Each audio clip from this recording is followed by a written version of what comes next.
मेरे YouTube channel commerce study point पर आप सभी का बहुत बहुत स्वागत करती हूँ। तो फ्रेंड्स, हम कंटिन्यू कर रहे हैं आज क्लास 11th के सब्जेक्ट इकोनॉमिक्स के साथ। फ्रेंड्स, मेरे ये video commerce student as well as arts student दोनों के लिए बहुत ही यूज़फुल है। इससे आप अपना पूरा चैप्टर बहुत ही कम समय में जल्दी से रिवाइज कर पाएंगे। तो आज हम कंटिन्यू कर रहे हैं चैप्टर 3। फ्रेंड्स, इसके पिछले भागों में हमने चैप्टर 1 इंट्रोडक्शन और चैप्टर 2 आंकड़ों का संग्रहण किया था। उसको देखने के लिए आप स्क्रीन पर आई बटन को प्रेस करें। फ्रेंड्स, आज हम कर रहे हैं चैप्टर 3 जो है आंकड़ों का संगठन। फ्रेंड्स, हमने जो आंकड़े एकत्रित किए थे, क्या किए थे, संग्रहित किए थे। जो आंकड़े संग्रहित किए थे, उन संग्रहित किए गए आंकड़ों को किस प्रकार से संगठित किया जाता है या उनके संगठन किस प्रकार किया जाता है, तो ये सब अपन इस चैप्टर में पढ़ेंगे कि किस तरह से क्या होता है, आंकड़ों का संगठन होता है। सबसे पहले तो आंकड़े क्या होते हैं।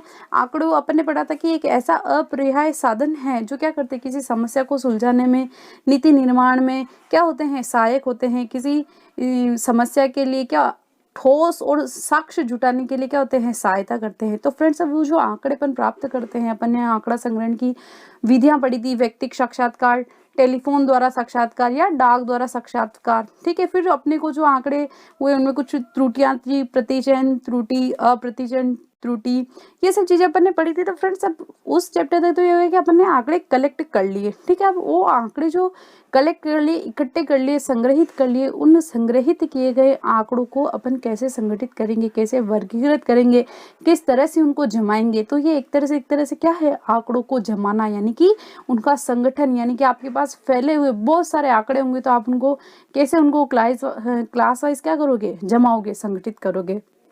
तो फ्रेंड्स, क्या बोल रहा है ये, सबसे पहले प्रस्तावना में आपको बता रहा है कि संग्रहित किए गए अपरिष्कृत आंकड़ों को वर्गीकृत करना, यानी कि आपने जिन आंकड़ों का संग्रह किया है उनका क्या है, वर्गीकरण करना, उनको जमाना। और वो जमाने का आधार क्या होगा, वो अपन पढ़ेंगे कि आप उन आंकड़ों को किस तरह से जमा रहे हो, किस आधार पर क्या कर रहे हो, जमा रहे हो। फिर दूसरा बोला जिसका उद्देश्य उन्हें व्यवस्थित कर सांख्यिकी विश्लेषण के योग्य बनाया जा सके। फ्रेंड्स देखो, सबसे पहले तो क्या करते हैं अपन, आंकड़े इकट्ठे करते हैं, फिर उन आंकड़ों पर क्या करते हैं, कोई सांख्यिकी विधियां करते हैं, अर्थशास्त्र में सांख्यिकी। फिर अपन को क्या करते हैं, कोई निष्कर्ष निकालते। तो फ्रेंड्स, जब किसी आंकड़ों पर किसी सांख्यिकी विधियों का क्या करना होता है, उपयोग करना होता है, तो उन उपयोग करने से पहले उन आंकड़ों को क्या करना पड़ता है, संगठित करना पड़ता है। तो क्या बोल रहा है कि आंकड़ों का संगठित करने का उद्देश्य क्या है, कि उन्हें सांख्यिकी विश्लेषण के योग्य बनाया जा सके, यानी कि उन आंकड़ों के ऊपर आप क्या कर सको, सांख्यिकी विधि का उपयोग कर सको। फिर उसके बाद बोल रहा है सुविधा एवं श्रम की बचत। अब आंकड़े से अपरिष्कृत आंकड़े जितने, मतलब जैसा आपने डेटा कलेक्ट किया होता है ना, तो वो बहुत बड़े होते हैं और आपको उसमें असुविधा होती है। उसमें से कोई चीज प्राप्त करना, कोई एक पर्टिकुलर चीज लेना, आपको बहुत ज्यादा मेहनत करनी पड़ेगी और आपका क्या होगा, असुविधा होगी और आपको क्या लगेगा, टाइम भी बहुत ज्यादा लगेगा। तो इन सब चीजों से बचने के लिए क्या कर लेते हैं अपन, आंकड़ों को संगठित करते हैं। फिर इसके बाद बोल रहा है आंकड़ों का समूह में विभाजन, एक समान वस्तुओं को समूह में या वर्गों में किसी आधार पर वर्गीकृत कर व्यवस्थित करना। यानी कि आप क्या कर लोगे, एक जैसे आंकड़े अलग अलग पहले कोई क्लास बना दोगे, उस क्लास में उससे संबंधित सारे आंकड़े क्या कर दोगे, वर्गीकृत कर दोगे। फ्रेंड्स, इन्होंने देखो एक एग्जांपल दे रखा है कबाड़ी का। ठीक है, एक कबाड़ी जब मार्केट से कबाड़ इकट्ठा करता है तो वो सारा थैला भर के लेके जाता है, लेकिन वो जैसे ही अपने गोदाम पे जाता है तो वो क्या करता है, अपने सामान को अलग अलग बांट देता है। जैसे प्लास्टिक अलग, लोहा अलग, कांच अलग, अखबार अलग, इस तरह से। इसका दूसरा एग्जाम्पल दे रखा है फ्रेंड्स, एक डाक। जब एक पोस्ट ऑफिस में डाक आती तो पूरा उनकी जो होती है वो लाल कलर की डाक पेटी पूरे एक साथ खाली करते हैं। फिर उनको वहां के पोस्टमैन डाके क्या करते हैं, अलग अलग एरिया मोहल्ले वाइज जमाते कि हाँ ये डाक ये बंदा लेके जाएगा, ये डाक ये बंदा लेके जाएगा। तो वो जो जमाना है, वो करना है, वही क्या कहलाता है, आंकड़ों का संगठन या वर्गीकरण कहलाता है। अब फ्रेंड्स, अगला पॉइंट है इसमें अपरिष्कृत आंकड़े। अपरिष्कृत आंकड़े क्या होते हैं फ्रेंड, जो अपन डायरेक्ट साक्षात्कार के थ्रू या किसी अन्य स्रोतों से जो आंकड़े लेते हैं ना, वो आंकड़े क्या कहलाते हैं अपने लिए, अपरिष्कृत आंकड़े। तो क्या होते हैं, अत्यधिक अव्यवस्थित एवं अति विशाल। अब क्योंकि आप सर्वे करके डेटा कलेक्ट कर रहे हो तो वो क्या होता है, आपके पास बहुत बड़ा, बहुत ही विशाल होता है। सार्थक निष्कर्ष निकालना कठिन कार्य है। उनमें से कोई भी आप कोई कंक्लूजन नहीं निकाल सकते हो, आपके लिए बहुत टिपिकल टास्क होता है, बहुत कठिन कार्य होता है। तो उनको क्या करते हैं, सबसे पहले संगठित करते हैं, फिर उनके ऊपर सांख्यिकी विधियों का उपयोग करते हैं और फिर क्या करते हैं, कोई निष्कर्ष को अपन निकालते हैं। फिर बोल रहा है सरल रूप हेतु वर्गीकृत, उन अपरिष्कृत आंकड़ों को सरल रूप से क्या करना, वर्गीकरण करना। सांख्यिकी विधियों के प्रयोग हेतु, भाई अपन आंकड़ों को संगठित करेंगे तो अपन क्या कर पाएंगे, उनके ऊपर सांख्यिकी विधियों का प्रयोग कर पाएंगे। फिर है संक्षिप्त एवं बोधगम्य, यानी कि अपरिष्कृत आंकड़ों को जब संगठित करेंगे तो वो संक्षिप्त रूप में हो जाएंगे और बोधगम्य हो जाएंगे। देखो एक तो ऐसे जो कबाड़ी का थैला वाला एग्जाम्पल था, पूरा फैला हुआ रहता है, कोई सामान पता नहीं चलता है, लेकिन जब वो उसके सामानों को इस तरह से बांट देता है ना, हाँ कांच के सामान अलग, प्लास्टिक के अलग और अखबार अलग, तो क्या होता है एक व्यवस्थित लगने लग जाता है। किसी एक चीज़ की ज़रूरत होती तो अपन जाके क्या करते, फटाफट सिर्फ उस चीज़ को ही क्या करते, ले लेते हैं। तो क्या हो जाता है, संक्षिप्त बोधगम्य, यानी कि आपकी आवश्यकता के अनुसार आप जल्दी उस पर जाके क्या कर सको, पहुंच सको, वैसी सुविधा आपकी उत्पन्न हो जाती है। फिर अगला फ्रेंड्स है आंकड़ों का वर्गीकरण। भाई अब आपको आंकड़ों को बांटना तो है, वर्गीकृत करना है, संगठित करना है, लेकिन कैसे, किस आधार पे अपन ये करेंगे। तो फ्रेंड्स कुछ 4 अपने को आधार बताए गए हैं जिसपे अपन क्या कर सकते हैं, आंकड़ों का वर्गीकरण कर सकते हैं। तो वर्गीकरण देखो, इसमें पहला बताया है कालानुक्रमिक वर्गीकरण। ठीक है फ्रेंड्स, ये जो वर्गीकरण है, इस वर्गीकरण के आधार पर आंकड़ों को क्या किया जाता है, समय के आधार पर बांटा जाता है। यानी कि आप किसी 1 महीने का, 6 महीने का, 10 दिन का, 15 दिन का, 1 सप्ताह का, 1 दिन का, 1 वर्ष का किसी सूचना से संबंधित आंकड़े इकट्ठे कर रहे हो और अगर उस सूचना को आप समय के आधार पर बांट रहे हो ना, तो वो आपके कहलाते हैं कालानुक्रमिक वर्गीकरण। जैसे कोई एक व्यावसायिक फर्म है, प्रोडक्शन कंपनी है, वहाँ पे क्या करते हैं, वर्कर काम करते हैं, उनको दिया जाता है वेतन। अगर वो ये अगर व्यावसायिक फर्म है इस तरह से बांटना कि 1 महीने में मजदूरों को दिया जाने वाला पारिश्रमिक, यानी कि क्या क्या उन्होंने 1 महीने के लिए निकाला, तो समय के अनुसार जो वर्गीकरण किया जाता है वो क्या कहला जाता है, कालानुक्रमिक, यानी कि समय के आधार पर आंकड़ों का वर्गीकरण। फ्रेंड्स दूसरा होता है स्थानिक वर्गीकरण। स्थानिक वर्गीकरण यानी कि भौगोलिक स्थिति के आधार पर किया जाने वाला वर्गीकरण क्या कहलाता है, स्थानिक वर्गीकरण। इसके अनुसार आप के आंकड़ों को आपके द्वारा एकत्रित किए गए अपरिष्कृत आंकड़ों को क्या करते हो, भौगोलिक स्थिति के आधार पर बांटते हो। कि जैसे अगर मान लो जनगणना का अगर अपन इसमें एग्जांपल लेते तो क्या कहते हैं, सबसे पहले एक पूरे भारत की अपने पास जनगणना होती है, फिर आप उसको क्या कर सकते हो, राज्य के अनुसार बांट सकते हो, राज्य के बाद आप जिलों में बांट सकते हो, जिलों के बाद आप कस्बों में, गाँव में बांट सकते हो। तो जो वैसे भौगोलिक स्थिति के आधार पर वर्गीकरण होता है तो वो क्या कहलाता है, स्थानिक वर्गीकरण। फ्रेंड्स तीसरा जो होता है वो होता है गुणात्मक वर्गीकरण, यानी कि किसी गुण की विशेषता के आधार पर जब आप किसी आंकड़ों का वर्गीकरण करते हो तो वो कहलाता है गुणात्मक वर्गीकरण। अब देखो गुण क्या हो सकता है, जैसे जो इसके पहले चैप्टर में आंकड़ा संग्रहण में अपन ने एग्जांपल लिया था कि आप किसी जनसंख्या के लिए आप सर्वे कर रहे हो और आप जब सर्वे करने के लिए जाते हो तो आप उनसे पूछते हो कि आपके परिवार में कितने सदस्य हैं, तो आपको बता दिया गया कि 10 सदस्य, तो ये तो हो गया आपका सर्वे। लेकिन अब आपने उनके गुण की विशेषता अलग अलग करी कि आपके परिवार में कितनी महिला सदस्य हैं, कितने पुरुष सदस्य हैं, तो ये आपका क्या हुआ, गुण के आधार पर वर्गीकरण। फिर आपने पूछा कि उसमें से मैरिड कितने हैं, अनमेरिड कितने हैं, तो वो ये जो किसी गुण के आधार पर, ये गुण क्या हो सकता है, कोई धर्म हो सकता है, लिंग के आधार पर हो सकता है, वैवाहिक स्थिति के आधार पर हो सकता है, आपकी पढ़ाई कि आप साक्षर हो या निरक्षर हो, ग्रेजुएट हो, पोस्ट ग्रेजुएटर हो, इसके आधार पर। तो जब किसी गुण की विशेषता के आधार पर कोई वर्गीकरण किया जाता है आंकड़ों का तो वो क्या कहलाता है, गुणात्मक वर्गीकरण। फिर उसके बाद है अगला फ्रेंड्स मात्रात्मक वर्गीकरण, यानी कि मात्रात्मक विशिष्टता के आधार पर जो वर्गीकरण किया जाता है वो क्या कहलाता है, मात्रात्मक वर्गीकरण। जैसे आप जैसे इसमें एग्जांपल है ऊंचाई हो गई, भार हो गई, दूरी हो गई, आयु हो गई, ये सब क्या है, कोई आधार है मात्रा का। यानी कि अब आपका जो भार बता रहे हो आप, अब आपका वेट कितना किलो है, माना कि आपका वेट आपने बताया 55 किलो, तो आपने कैटेगरी बना दी 0 से 10 किलो तक का, फिर 10 से 20 किलो, 20 से 30 किलो, 40 से 50 किलो, 50 से 60 किलो, तो आप किस में आ गए, 50 से 60 किलो वाली कैटेगरी में आ गए। फिर इस तरह से अलग अलग कैटेगरी को भार, ऊंचाई भी, आपने हाइट का अगर आपका चल रहा है सर्वे, तो ये जो वर्गीकरण कहलाता है ये क्या कहलाता है, मात्रात्मक वर्गीकरण। तो फ्रेंड्स आंकड़ों को कुल 4 तरीके से वर्गीकृत किया जा सकता है। पहला होता है कालानुक्रमिक यानी कि समय के आधार पर, दूसरा होता है स्थानिक यानी कि भौगोलिक स्थिति के आधार पर, तीसरा होता है गुणात्मक यानी किसी गुण की विशेषता के आधार पर, और चौथा होता है मात्रात्मक वर्गीकरण यानी किसी मात्रात्मक विशेषता संख्यात्मक मान के आधार पर जो वर्गीकरण किया जाता है वह क्या कहलाता है, मात्रात्मक वर्गीकरण कहलाता है। तो ये था फ्रेंड्स आंकड़ों का वर्गीकरण। इसके बाद अगला जो पॉइंट आता है वह है चर। अभी क्या बोल रहे हैं कि अपन आंकड़ों के मूल्य को संग्रहित करते जो जो मूल्य आंकड़ों के जो मूल्य अपने को प्राप्त होते हैं ना, वो आंकड़ों के मूल्य क्या कहलाते हैं, चर कहलाते हैं। और ये जो मूल्य होते हैं क्या होते हैं, परिवर्तनशील होते हैं, बदलते रहते हैं। जैसे अपन अपनी जनसंख्या का सर्वे करते तो आपने जब फर्स्ट जनसंख्या की तो आपने पूछा कि आपके परिवार में कितने सदस्यों की संख्या कितनी है, तो बताया गया 10। लेकिन ये मूल्य परिवर्तित हो सकता है कैसे, जब अगली बार जनगणना हो और आपसे पूछा जाए कि आपके परिवार में कितने सदस्य हैं, तो हो सकता है आप बता दो 11 या बता दो 9 कि किसी बुजुर्ग की मृत्यु हो गई हो या आपके घर में किसी का नए बच्चे का जन्म हुआ हो, तो आपकी संख्या में क्या होगी, या तो कमी होगी या वृद्धि होगी। तो इसी तरह से जो कोई भी मूल्य लेते तो आंकड़े क्या होते हैं, बदलते रहते हैं। तो जिन आंकड़े के मूल्य बदलते रहते हैं उनको क्या बोलते हैं, चर। और इन चरों को आप ये इंग्लिश के अल्फाबेट XYZ इस तरह से क्या कर सकते हैं, शो कर सकते हैं। और इनका जो मूल्य होता है, प्रत्येक चर का मूल्य होता है वो क्या कहलाता है, प्रेक्षण कहलाता है। प्रत्येक चर का मूल्य प्रेक्षण कहलाता है। फ्रेंड्स ये जो चर होते हैं ये 2 टाइप के होते हैं, 2 तरह के होते हैं। पहले होते हैं सतत चर और दूसरे होते हैं विविक्त चर। फ्रेंड्स यहाँ से चर है, फिर इसी ये चर ही आगे जाके क्या बनेंगी, श्रेणियां बनेगी, ठीक है ना। तो चर होते हैं 2 तरह के होते हैं, एक होता है सतत चर और दूसरा होता है विविक्त चर।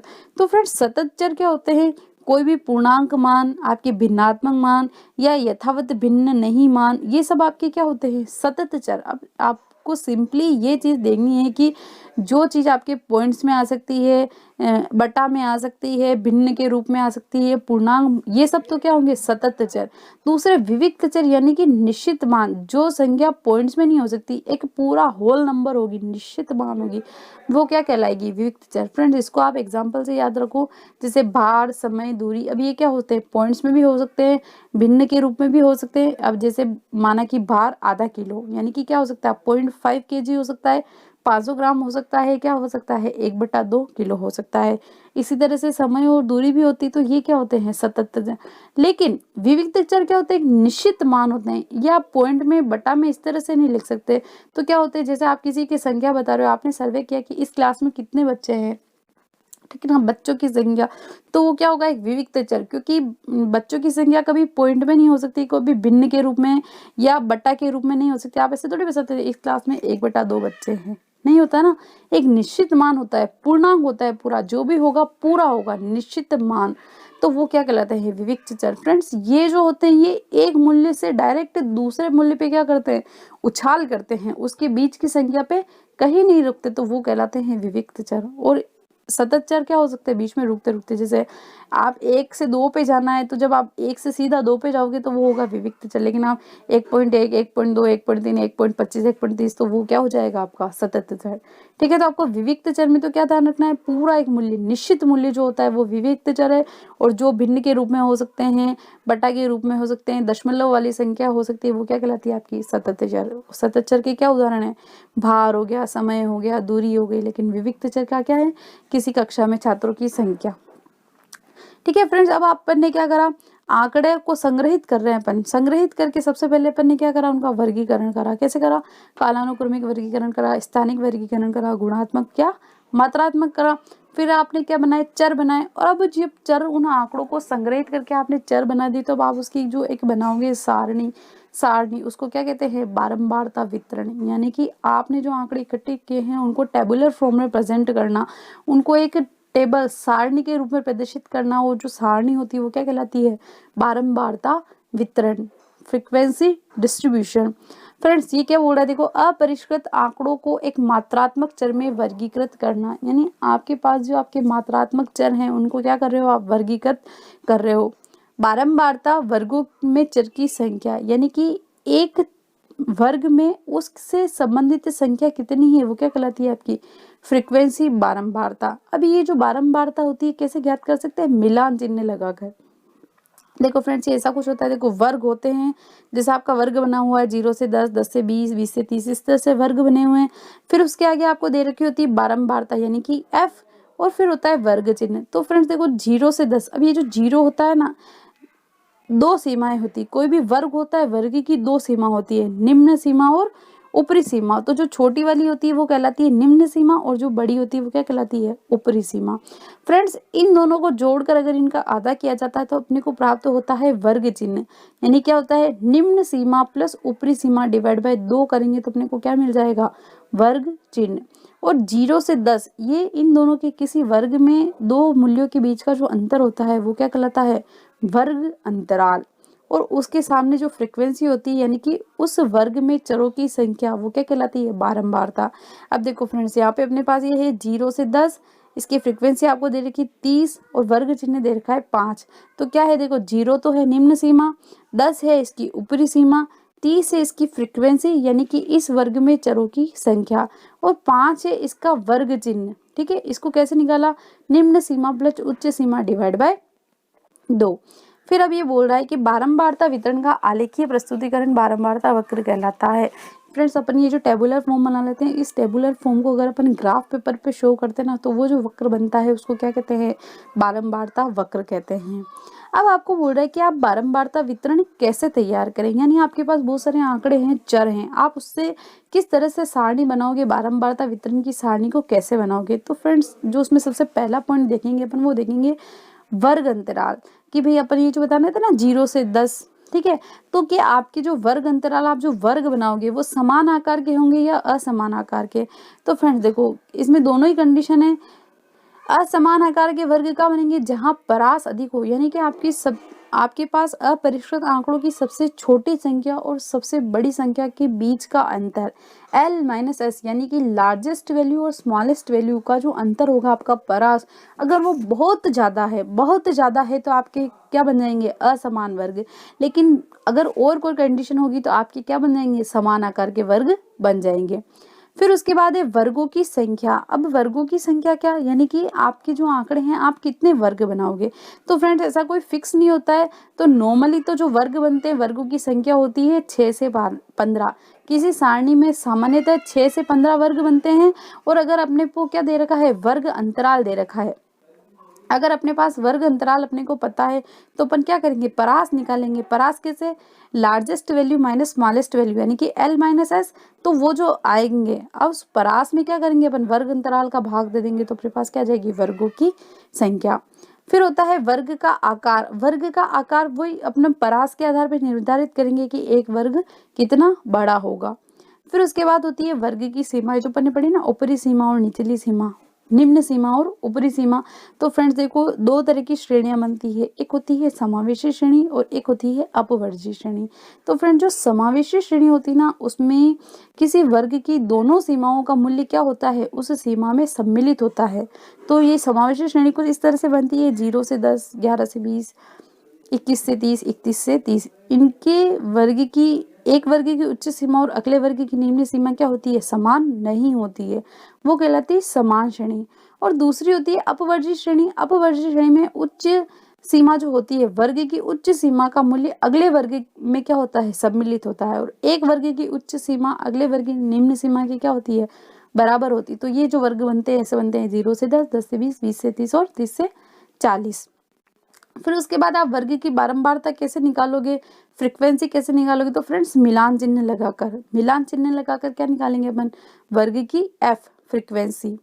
अब फिर इसके बाद अब हम क्या बना देंगे, बारंबारता सारणी बनाएंगे। अब बारंबारता सारणी कैसे बनेगी फ्रेंड, विविक्त चर के लिए आंकड़ों का वर्गीकरण बारंबारता सारणी कहलाता है। यानी आपने सबसे पहले आंकड़े एकत्रित किए, चर लिए, चरों को आपने सारणी के लिए पहले करा, आपने वर्गों का आकार निश्चित किया, वर्गों की संख्या निश्चित करी, फिर आपने बारंबारता से मिलान चिन्ह लगा कि जो सारणी बनी वो क्या कहलाती है, बारंबारता सारणी, एक चर के लिए। लेकिन अगर आपके पास चरों की संख्या क्या है, 2 है, ठीक है। आप किसी कक्षा में सिर्फ एक ही विषय के प्राप्तांकों की सारणी बना रहे हो तो वो आपकी क्या हो जाएगी, एक चर सारणी।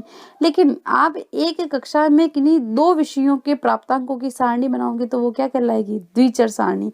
यानी आपके पास आंकड़ों चरों की संख्या कितनी है, 2। यानी कि आप किसी कक्षा में सिर्फ गणित के प्राप्तांकों की सारणी बनाओगे तो वो आपकी हो जाएगी एक चर सारणी या विविक्त चर सारणी। लेकिन आप गणित और विज्ञान दो विषय के प्राप्तांकों की सारणी बना रहे हो तो वो आपके लिए क्या कहलाएगी, दो चरों की, यानी कि द्विचर बारंबारता सारणी। फिर उसके बाद है फ्रेंड्स एक अगला छोटा सा पॉइंट है, वह है सूचना की हानि। अब सूचना की हानि क्या होती है, अपरिष्कृत आंकड़ों का सारांश प्रस्तुत कर उन्हें संक्षिप्त एवं बोधगम्य तो बनाता है परंतु इसमें विस्तृत विवरण प्रकट नहीं होते तो सूचना की हानि होती है। देखो फ्रेंड्स, अपना बेसिक जो इसका ऑब्जेक्टिव था क्या था कि आपके पास बहुत विशाल रूप में आपके पास क्या होते हैं, अपरिष्कृत आंकड़े होते हैं। उन अपरिष्कृत आंकड़ों को क्या करते हो, आप संगठित करते हो। उनका संगठन कैसे करते हो, आप उनको सबसे पहले तो उनको वर्गीकरण करते हो। कैसे होता है वर्गीकरण, कालानुक्रमिक, स्थानिक, गुणात्मक या मात्रात्मक। फिर जो आता है फिर आप उनको चरों में बांटते हो कि भाई ये सतत चर है या विविक्त चर है। फिर विविक्त चर होते हैं, विविक्त चर से क्या बनाते हैं अपन, सारणी क्या बनती है, बारंबारता सारणी। फिर बारंबारता सारणी से आपके पास मतलब बहुत फैले हुए आंकड़े थे तो वो क्या हो गए, एक टेबुलर फॉर्म में आपके पास बिल्कुल छोटे रूप में आ गए। तो फ्रेंड्स वो बड़े आंकड़े छोटे रूप में तो आ गए, संक्षिप्त तो हो गए, बोधगम्य हो गया, सारांश रूप भी हो गया, लेकिन उससे क्या होता है आपका विस्तृत विवरण प्रकट नहीं होता है। माना कि आपके पास 100 छात्रों के प्राप्तांक थे, 100 छात्रों के प्राप्तांक थे आपके पास लिखे हुए थे, 5, 10, 15, 20, 25 इस तरह से 100 छात्रों के नंबर थे तो आपके पास 100 आंकड़े लिखे हुए थे। तो आपने क्या करा, उनको संगठित किया, वर्गीकृत किया, ठीक है। तो आपने क्या करा, उनके पहले 10 वर्ग बना दिए, 0 से 10, 10 से 20, फिर मिलान चिन्ह लगा के उनकी फ्रीक्वेंसी निकाल दी। फ्रेंड्स तो अब है ना पर्टिकुलर एक छात्र को कितने नंबर मिले ये आप उस सारणी से नहीं बता सकते, तो आप क्या कर सकते हो, उसका विस्तृत विवरण प्रकट नहीं कर सकते हो, तो आपको क्या होती है, सूचना की हानि। यानी कि ये इसका एक अपन दोष या कमी समझ सकते हैं कि जब अपन अपरिष्कृत आंकड़ों को बारंबारता सारणी में लाते हैं, उनको संगठित करते हैं, वर्गीकृत करते हैं, तो अपने को उन चरों का, उन मूल्यों का, उन आंकड़ों का क्या होता है, विस्तृत विवरण प्रकट नहीं होता है। विस्तृत विवरण जब प्रकट नहीं होता है तो अपने को क्या होती है, सूचना की हानि, ठीक है। तो फ्रेंड्स ये था आपका चैप्टर नंबर 3 कि आंकड़ों का संग्रहण किस तरह से होता है और इसमें अपन क्या क्या कर सकते हैं, किस तरह से बारंबारता सारणी बनती है और क्या क्या होता है। ये पूरा चैप्टर अपन ने just with in almost 25 minute में कंप्लीट कर लिया है। तो फ्रेंड्स आपको मेरा ये वीडियो कैसा लगा, यदि आप मेरे इस वीडियो को पसंद करते हैं तो इसे लाइक करें, सब्सक्राइब करें और अपने फ्रेंड्स के साथ शेयर ज़रूर करें। मिलते हैं आने वाले भागों में, तब तक के लिए bye bye friends, thank you.